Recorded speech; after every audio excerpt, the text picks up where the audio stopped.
Hello, and welcome to The Alchemist with Isis Jade. The keys to living your very best life in alignment with your mind, body, and spirit. My name is Isis Jade, and I am delighted that you are here. I am the formulator behind Alchemist Co. and Warrior Relief, two brands focused on helping people use bioenergized products to help you live your very best life. I am an alignment coach, licensed spiritual counselor, holistic medicine practitioner, author, clairvoyant, and energy alchemist.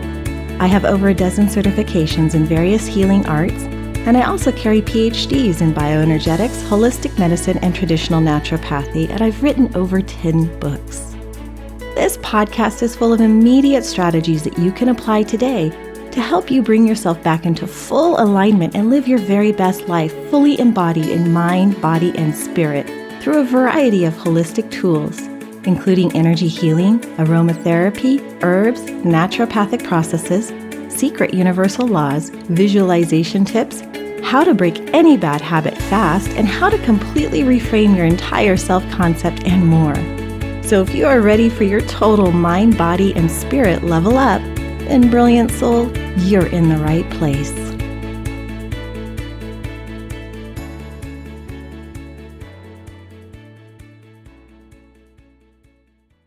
How do we come into a place of power? How do we come into a place of self-empowerment? How do we experience empowerment even when things in our life are going awry?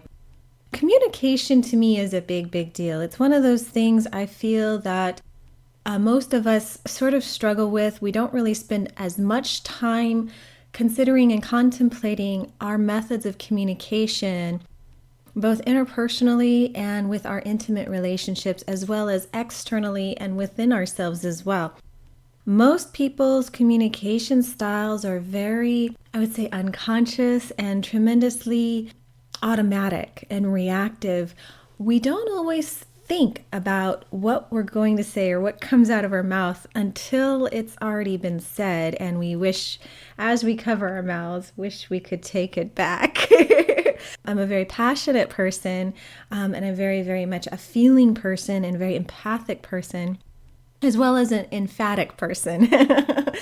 So coming back from going to this retreat, I really didn't know what to expect. I met some amazing women from the Santa Cruz Nonviolent Communication Organization, and they're also providing a number of really great workshops through their organization there in Santa Cruz. So to be able to meet these amazing women and listen to their stories and share with them a little bit about what I was going through, both personally and professionally, and as I'm rebuilding my life after separating from my husband, it's been a very painful experience. I really felt the need that I would like to reconnect with myself on a deeper level, but also learn better ways to communicate. And I felt that this is some place that I really struggle with, because I don't always feel that the words that I have and the language I have is conveying my deeper sentiments or my deeper feelings. And so much of those of us who struggle with post-traumatic stress disorder or generalized anxiety disorder or have social phobias, we're not always able to grasp a firm handle of language in order to get our needs met or to have an understanding of how to interact and relate to people around us. So dealing with post-traumatic stress, as well as the brain damage I suffered, and rebuilding especially my language patterns, because that was one of the things that was really a struggle for me early on.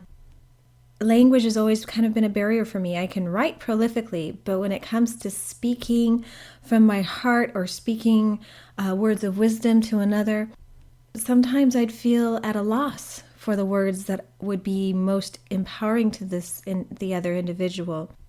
And I recall an interaction that was very humiliating for me early on in life. I was at a seminar at an expo, and I was offering services at this booth that I was working at.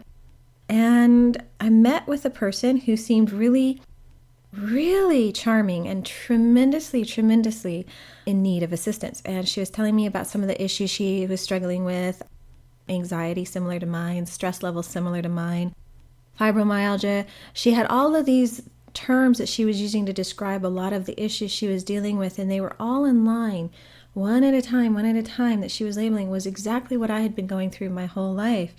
So when I told her about my story, she was very intrigued by it, and we sat down, and she says, "Oh, I'm in so much pain today. My shoulders and my back, I'm just in a lot of pain. It's just chronic now."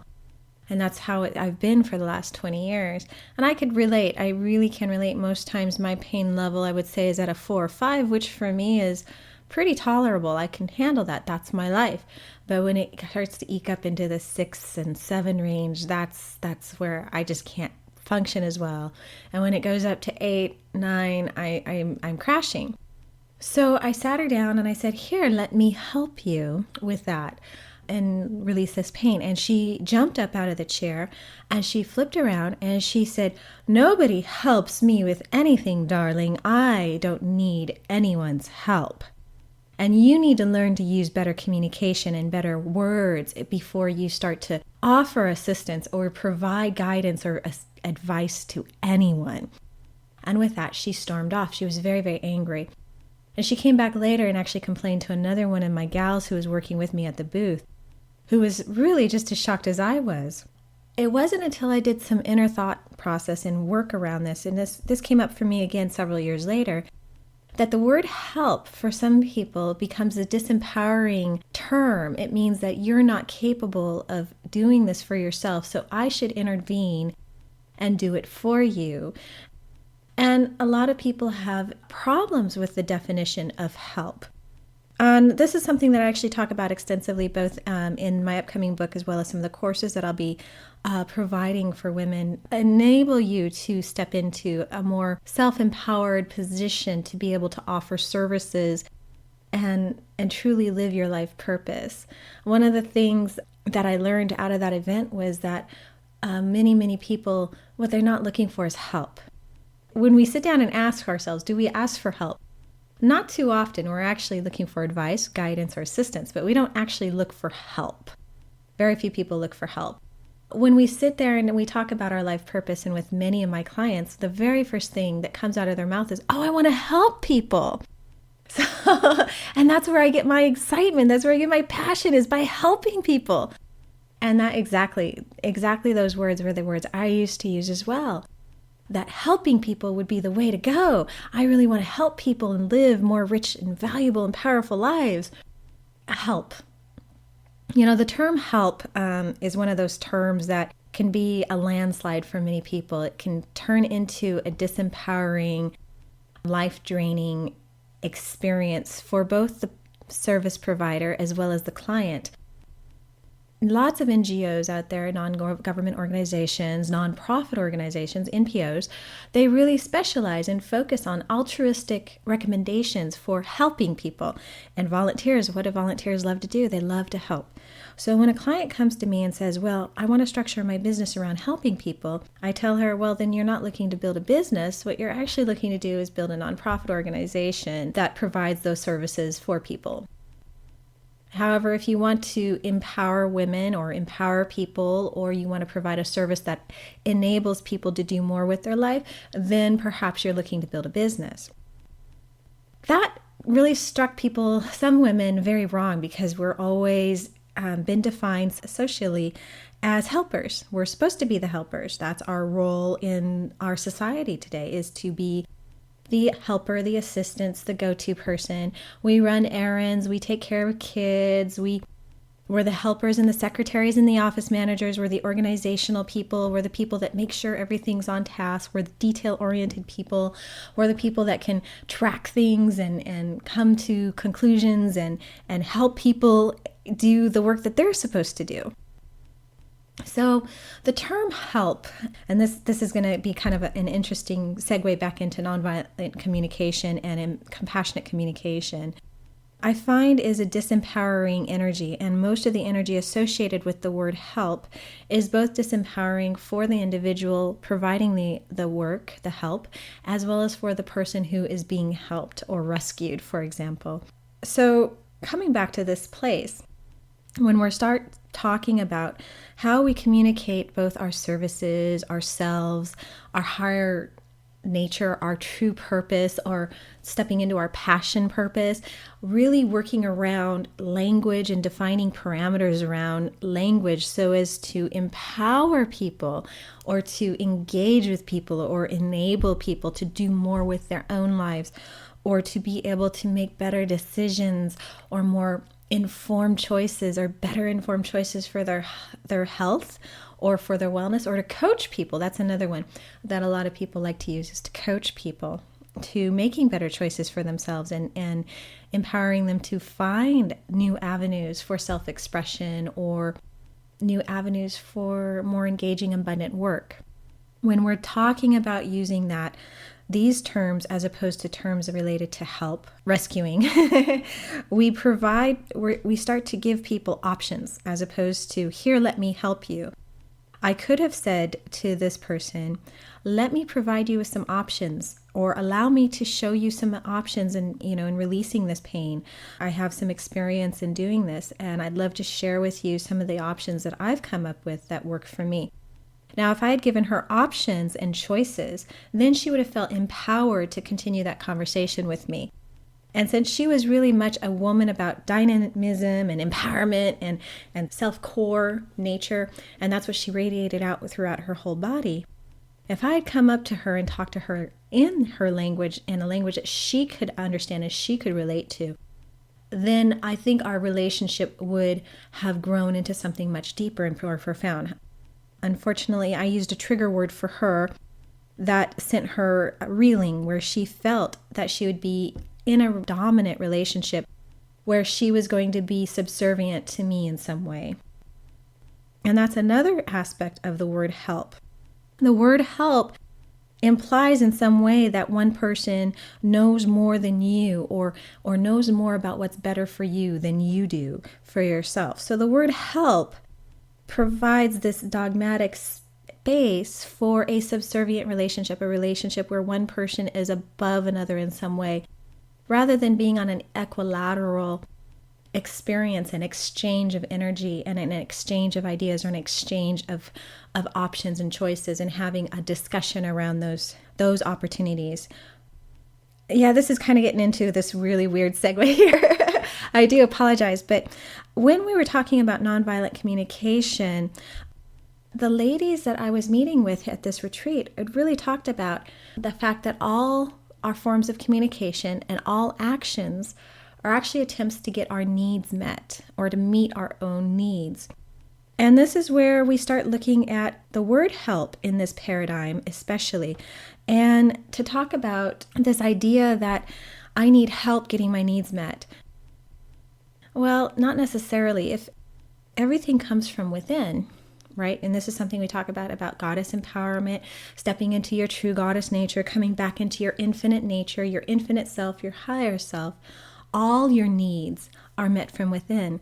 So you don't have to look outside of yourself to get those needs met. And so then we don't have this draining paradigm and paradox where I have to raise my hand and say, I need help. And then as soon as you raise your hand and you need help, you're put into a system or a program or a giving resources available to you. You don't necessarily need any of those things. You might just need ideas and strategies and support framework that would work for you, rather than you being put into a system and you having to fit yourself to a system or a solution. You then can craft your own system and solution that best supports your needs being met from within. If every action and every interaction that we have is motivated by a desire to meet a need or several needs, then we all are interacting from that space that we need to meet our needs. And at each moment, we're simply just doing the very best we can to meet our own needs. So when you're interacting with another person, be it an intimate partner or a family member or a friend, and you're kind of getting into a confrontational conversation where you're starting to feel defensive or angry, or there's many other feelings that you're having, those feelings are symptoms. They're kind of highlighting the fact that there's something missing in this interaction. There's something that's triggering you to feel this way. And so when we look down deeper into this core dynamic of this interaction, we can go back to saying, there must be a need that I'm seeking from this interaction and I'm not getting it met. And it's not really up to her or him to meet that need for me. It's actually, I need to come back to center, to core, and meet that need from within and accept what she's saying works for her and in her worldview, not necessarily in my worldview. And now the next premises of nonviolent communication, as well as this idea that we disempower ourselves by always seeking help or always looking to provide help, is this idea that human needs are universal. And we all have the same needs, and we often use different strategies for meeting our needs. And it's at the level of strategies, our different strategies, not our needs, that conflict and conflicting conversations, and I would say inflammatory conversations, occur. So if we're always looking outside of ourselves and expecting our needs to be met by someone else, we actually instigate more conflict than we resolved, especially if that person isn't capable or doesn't desire to meet that need, because honestly, in the real scheme of things, it's not their job to. So by focusing on our own internal needs, we can prevent, reduce, and even resolve a variety of conflicts. So when we're looking at providing help, and we're going to go back to that word, I use the word help to explain what happens when we use that energy associated with the word help. Help to me is an acronym. Help means that we're going to be engaging in some kind of a conflict in order to limit our perception or challenge our perception. So the acronym for HELP has become for me a harmful experience that limits our potential. HELP, a harmful experience that limits our power.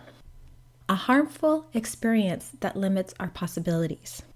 So when we raise our hands asking for help, or we encourage people saying we want to help people, or we think that our true life purpose is all about helping people, we forget to understand that the dogmatic energy, the systematic energy that's really defining the word help, where is that energy coming from? What's that resonant energy coming from? Why do you feel the need to help people, or why do you feel the need that you need help?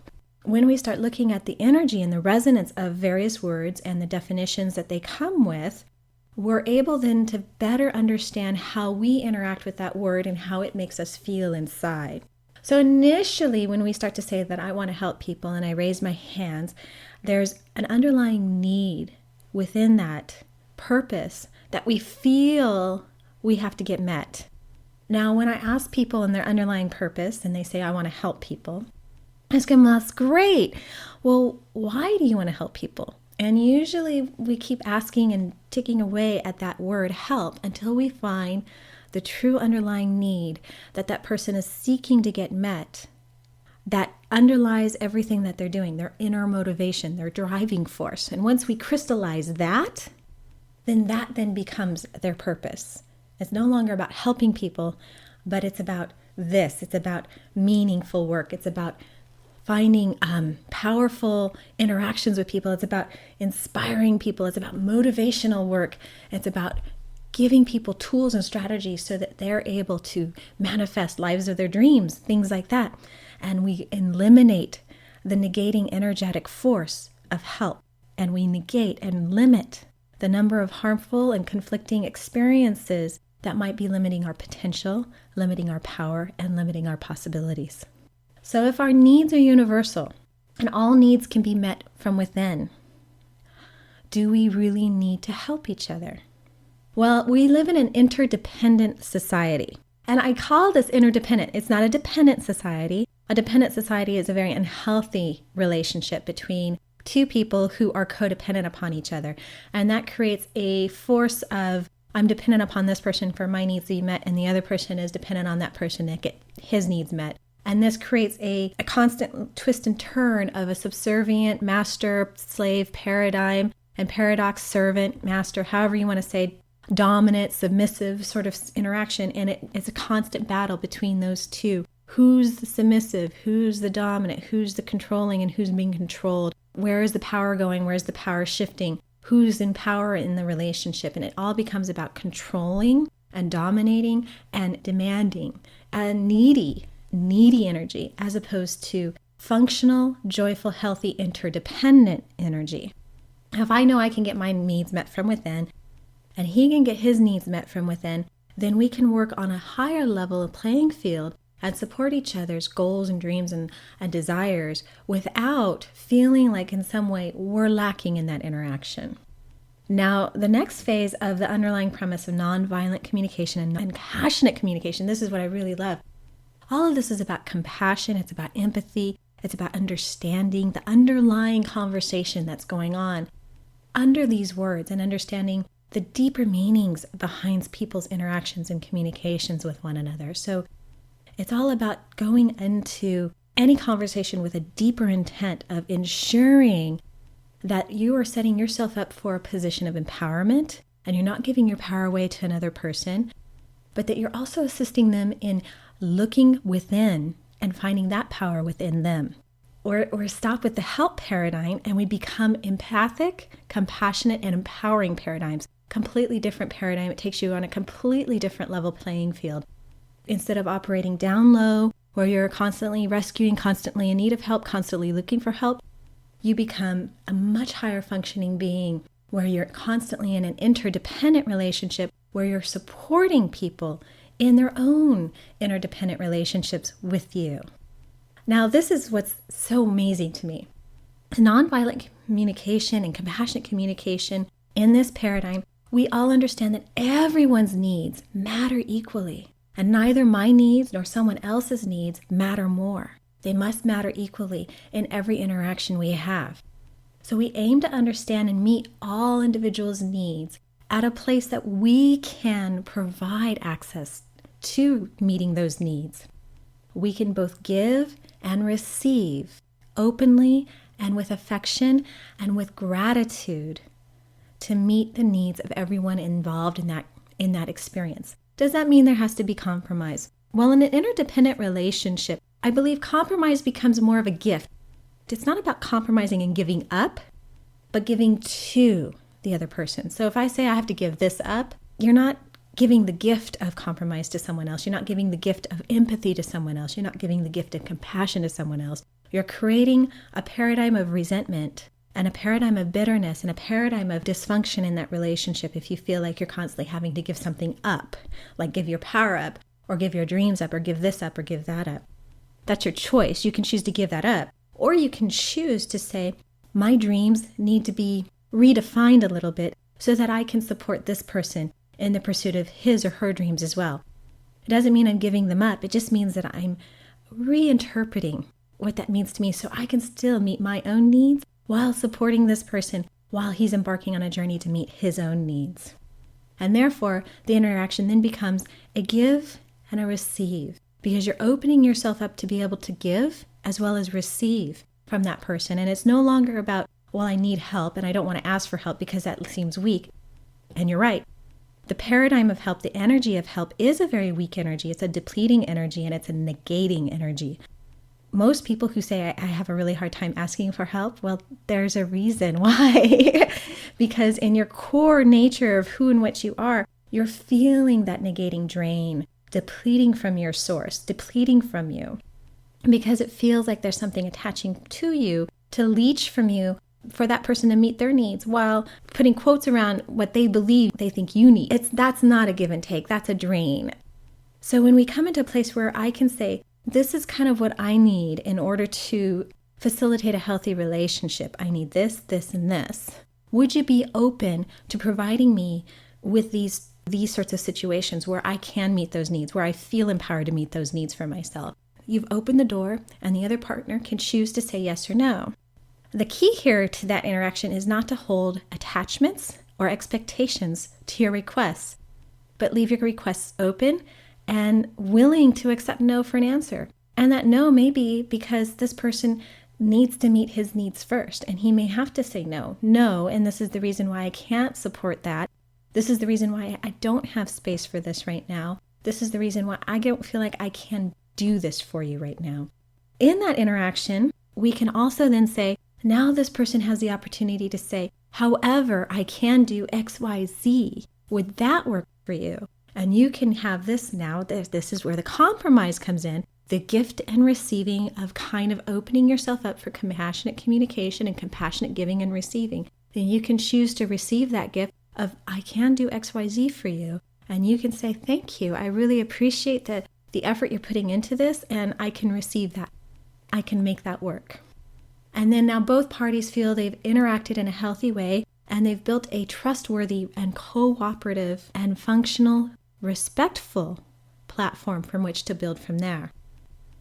Now, the next premise of nonviolent communication that I really love is that feelings result from needs either being met or unmet. And our feelings are very important messengers, like we talked about earlier. They tell us when our needs are being fulfilled and when they're not. So when women come to me and say, well, I want to help people, but I don't ever feel like I'm getting the help I need, I have to ask them, well, what is it that you're looking for? What is it that you think you need that's missing or lacking? And when we start delving into those areas and aspects of their personal relationship with themselves, we start to find strategies and find tools and find resources for them so that they can meet those on their own if they choose to do so, if they choose to step out of victimhood and into empowered consciousness and be able to be willing to support themselves. When we come into this place where we feel like our needs aren't being met and we're paying attention and listening to their messages, we have to define between false feelings and true feelings. And those are really, really, really important to discover between the two. There are faux feelings, fake feelings, which are really just thoughts and programmed emotions that we use to trigger our brain and trigger our body into releasing certain hormones and chemical messengers so that we can get our fix. In order to develop healthy practices that empower you to manifest anything you desire, as opposed to negating and debilitating habits. So let's get back to the idea of feelings being resultant from needs being met or unmet. One of my favorite feelings that I like to rant about is, I feel so angry and I feel so frustrated. I'm so frustrated, or I feel rejected, or this or that. I have a huge slew of faux feelings that I run through on a regular basis in order to try to express myself. And so during this retreat, I actually discovered the difference between faux feelings, which I call programmed emotions that our brains use, and true feelings, with the underlying real feeling and the true message, what's really being triggered here, what need is not being met. And I was able to discover for myself what need I needed to meet from within. And then I realized as soon as I identified the need, and then I meditated on that need for a moment, I was able to attune to myself and find that I already was meeting that need within, and I don't need anyone to A, validate me, or B, respect me, or C, this, or D, that. I can find that from within. And when we operate from that place within, we're then able to establish a healthier paradigm for relationships to evolve. And then we can make choices saying, no, I'm not going to engage in that pattern of behavior any longer because it's not honoring me and it's not respecting me. So we can choose to end the relationship that's debilitating or disempowering, or we can choose to change the relationship. It's our choice. And when we pay attention to the feelings of other people and listen to the messages they're giving using their communication, we can pick out, using the terms that they're using, seeing the terms that they're using, seeing the words that they're choosing to use, we can pick out patterned language around victimhood.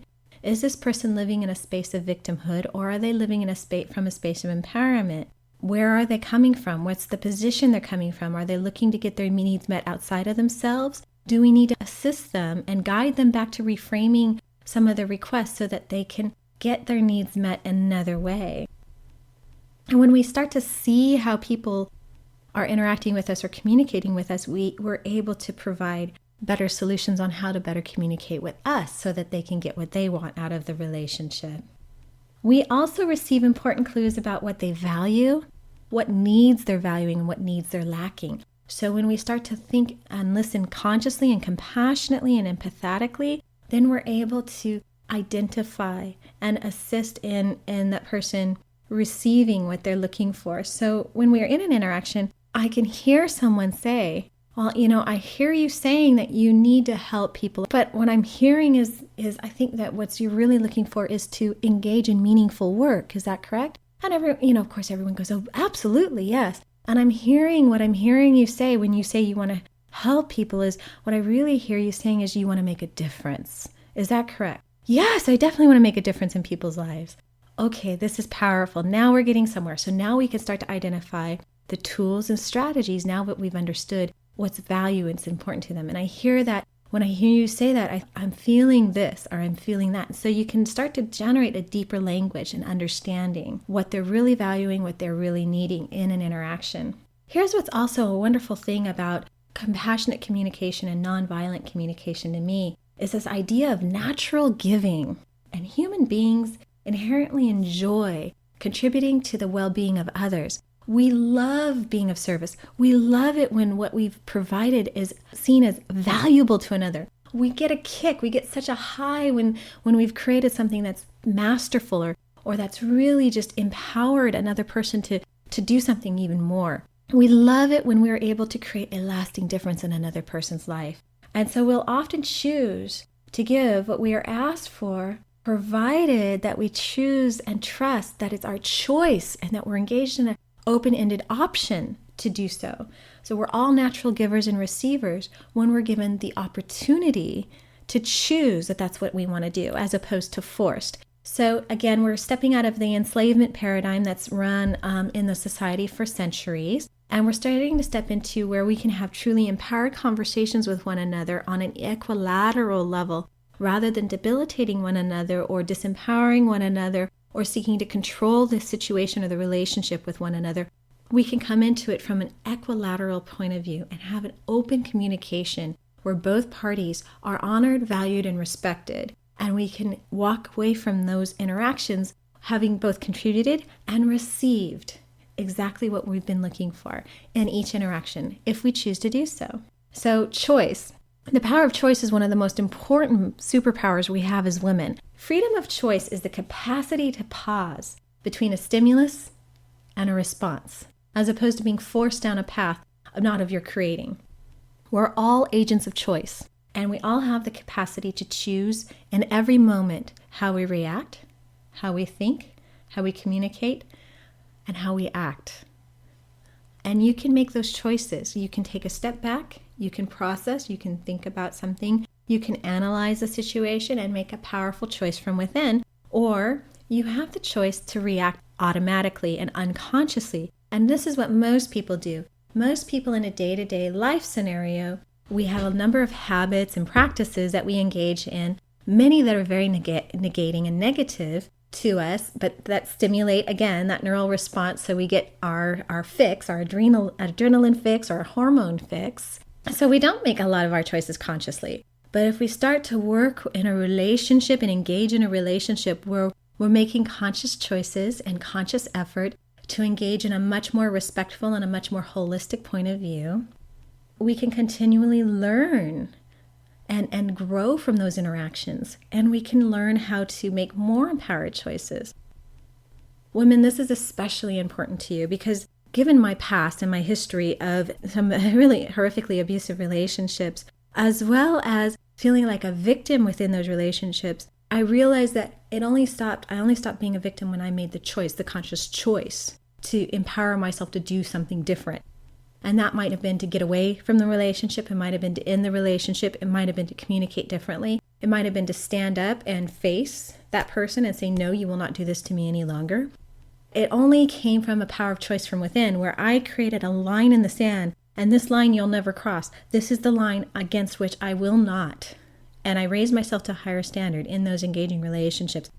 And I used it for myself first. I raised my standards for myself first.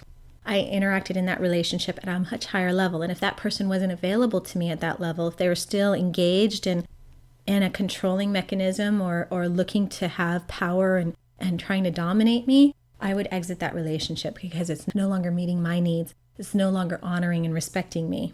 As long as I maintained a sense of victim, then I was being validated by that. But as soon as I stepped out of that identity into a much more holistic and much more empowered identity, I realized I wasn't getting my needs met any longer. And it wasn't like I was seeking that person to give me my needs, but I was seeking a much more respectful and cooperative interaction where I was looked at as an equal partner, as opposed to someone less than the person above me. And it might also have been my own experience or my own definition of what I'm looking for in partnership or in collaboration or in cooperation.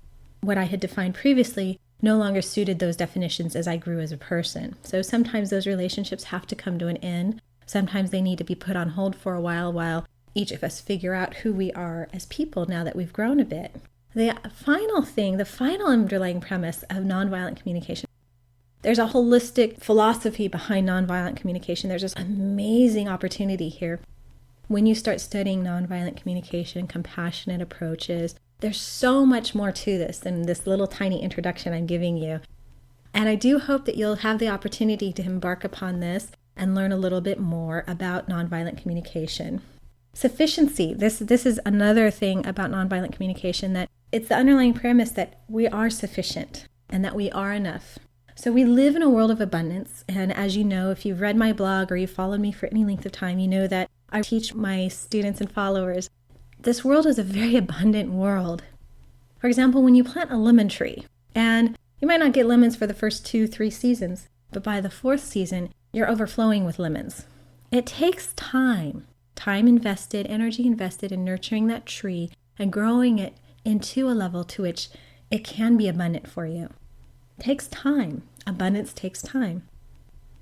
However, coming from within, you always know that tiny little lemon seed is going to definitely eventually grow one day into a tree that can produce hundreds, if not thousands, of lemons over the course of its lifetime. I have a lemon tree. I also have a grapefruit tree. I have walnut trees, both in the front yard and the backyard. We're swimming in these things. So when we talk about abundance, this world is naturally abundance. It's overflowing with abundance. This concept that we don't have enough food to feed the planet, every person on this planet, is kind of chaotic and psycho. There's more than enough here if everyone was to create a path towards pure self-sufficiency. For every need that you have, there are many, many strategies you can employ to fulfill that need. So while your need may be constant, and this is one of the things I learned at this retreat, you need to be more fluid with your strategies. Don't be so rigid with your strategies and tools to get that need filled. You can always have another strategy. Always look for other options. Always look for another choice. There's always something new out there that you can pull from and use to apply to getting your need met. That is so amazing to me. Our societies, however, our global societies, however, are based on a belief in scarcity and lack, not sufficiency and enough and abundance. Because our belief systems, our religious belief systems, our core governmental belief systems, even our corporate belief systems, everything in our society today is based on thousands and thousands and thousands of years of this belief of lack and scarcity, not sufficiency and not abundance. We're working on reprogramming thousands of years of paradigms and belief systems by coming back into center, coming back into core, and saying there is enough, and I am enough, and everything is enough. This belief in scarcity leads people to value their needs above others. It leads people down a path of greed and fear, and every interaction then is not flavored by love and unconditional acceptance, but by fear of scarcity and a fear of lack and a fear of not being enough or a fear of not getting what they need. And so they're constantly striving to figure out how to fill those needs. They also seem to value their core strategy, their one single strategy, over other people's ideas and strategies to fill that need. Oh, it has to be this way. It can't be any other way because I can't see it because I got my blinders on. It has to be this way. This is the only way I can get this need filled. And if I can't get it filled this way, then everything is all to pot. And I definitely have had that experience. I have been a rigid person in many of my interactions with people, and I get very angry and very frustrated because there are certain things that I have to have in my world to make me feel safe and secure. And when I don't have those things or I don't experience those things, then I feel very, very empty or very, very fearful. So those things are problems. I was able to see how so many of my interactions have been based out of fear, not love. And so many of my interactions have been based out of a need to fill a need using a very rigid strategy as opposed to being very fluid and open and working with a lot of different strategies to get something filled. Now, a belief in sufficiency, a belief in abundance, and a belief that everything's enough and every person comes into this world with enough right from within. This opens our eyes to limitless possibilities, limitless potential, limitless power and unlimited abundance. And more often or not, it leads us into using a wide variety of strategies and learning a wide variety of techniques and abilities and tools to get our needs that help us meet our needs from within. And that also allow other people the space, this is really important, allows other people the space in the relationship to get their needs filled. And when you're taking up too much space in the relationship, and I have a tendency to do this, when you're taking up too much space in your relationship because of fear and lack, and you need more, you're not giving the other person the space in the relationship to express his or her needs. And you're not giving that person enough space in the relationship to express themselves authentically. These were some of the really powerful things that I learned from my conference and my retreat on nonviolent communication and really honoring myself as well. And finally, one of the most important things I really learned was really about the self-empowerment aspect of NVC. And the core tenets of NVC really resonate with me is this ability to take responsibility for my feelings and that no one can make me feel something without my permission and my giving power to them to influence me to feel a certain way. So I have to be responsible for my feelings, both negative feelings and positive feelings, and that I can move away from blaming others and myself for my feelings, that I can experience a whole range of feelings, understand the difference between a false emotion and a real feeling, and be able to identify that and come back to core and going, what is this really addressing here, so that I can identify it and resolve it. Take responsibility for my own actions. I don't have to take responsibility for anybody else's actions or choices but my own. And so I don't have to act out of fear or guilt or shame or reward or any sense of have to or should. I can come back and go, I need to be responsible for my actions and choices. And I can operate from that paradigm. A focus on connection. This was also really important in intention and practice, that I trust by staying connected to my core and my needs and staying connected to the other person's core, that we will come to find strategies and tools and experiences that will meet both of our needs on an equal playing field. So there's no more control, there's no more power shifting, there's no more domination submission, there's no more enslavement, no more master and slave paradigm, there's no more I'm better than you or I'm more important than you, and there's no more bias. It becomes all about connection and equilateral footing. A care for every person's needs. I aim to make requests, not demands, and this is really a core critical piece in our communication framework. So many times, especially as parents, we make demands on people, and we set expectations for our interactions with people. And inevitably, of course, they're always going to fail to live up to our expectations because we haven't established for ourselves a framework of how we interact with them. So we're not open-ended. We're not accepting of their choices. We don't give them the power of choice. And yet, it's the most important thing we can teach our children to have is empowered choice making, empowered decision making, learning to listen to within and learning to make choices and decisions based on that inner voice and that inner core need. To speak from the heart. This is another really powerful intention. I think this is so important. To be able to speak from your heart as opposed to speaking from your mind or speaking from automatic response mechanisms, but coming back and being conscious in the moment, being present in the engagement, being present and aware and conscious of the interaction as it's taking place. So many people are not conscious. So many people are not present and aware in a relationship or an interaction with another person. They're just on autopilot. So coming back into a conscious connection with another person and speaking from your heart. Listening with empathy. This was something really profound to me because I learned that we have three channels from our ear to our brain. This is really fascinating to me. And this is based on ancient alchemy, ancient Egyptian alchemy, and that the first channel for hearing is to hear what a person's saying physically. And the second channel is to hear and listen to the undertone message of what's really going on. But the third channel is to connect back to the heart and the soul and to listen to the soul reasonings and the higher message that comes into play. So there's a mid-level physical message. That's the words. There's the underlying definition, what's triggering those words to be said, what needs need to be met. And then there's the higher course, the lesson that you're here to engage in, and the interaction that you're here to engage in, and the gift that you're here to receive as well as to give. So there's 3 levels to listening, especially in empathic listening. To listen to others with empathy, to hear what they're saying, and to ask them the opportunity to reframe for them what you hear them saying. but what you're really listening for is the underlying and the higher messages as well. Finally, you use force only to protect yourself. I use force only to protect myself, not to punish others or to get my way without the other's consent. I reserve the use of force for situations where I'm not able to be safe or feel safe. And safety is the issue there, physical safety. When I use force in this way, I follow up with heart-connected dialogue. And this is really important.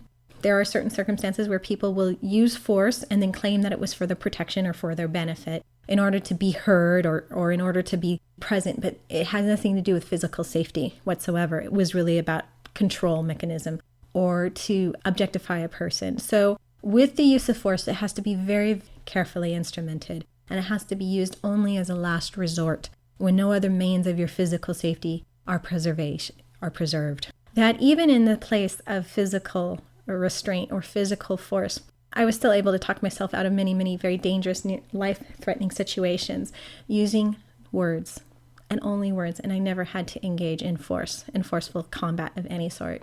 So it really just depends on the situation and how firmly you have a grasp of the other person's energy, whether or not you're able to step into that other person's shoes for a minute and see things from their perspective so that you can experience what it's like on the other side. That's empathy.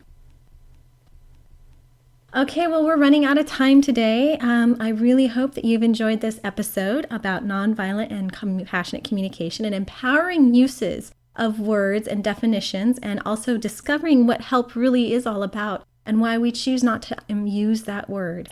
Namaste, and have a most wonderful, magical new day creating out there. Thank you for listening to today's show, The Alchemist with Isis Jade. If you are intrigued by the strategies and products discussed, you can visit me on my website at alchemistco.com to purchase the world's only certified organic bioenergized tools, including aromatherapy, natural perfumes, skincare, protection sprays, emotional healing, and so much more. That's alchemystco.com. Now, to get access to our bioenergized pain relief line, you can find those on warrior-relief.com. You can also find me on Instagram, TikTok, YouTube, and Facebook. Just type in Alchemist Co. and follow me there. Don't forget to hit the subscribe button to get access to our weekly podcasts, receive updates and information about our latest products, guided meditation, books, and courses, and get in on our VIP offers not available to the general public. Thank you so much for listening. Have a most delightful and wonderful day out there living your very best life.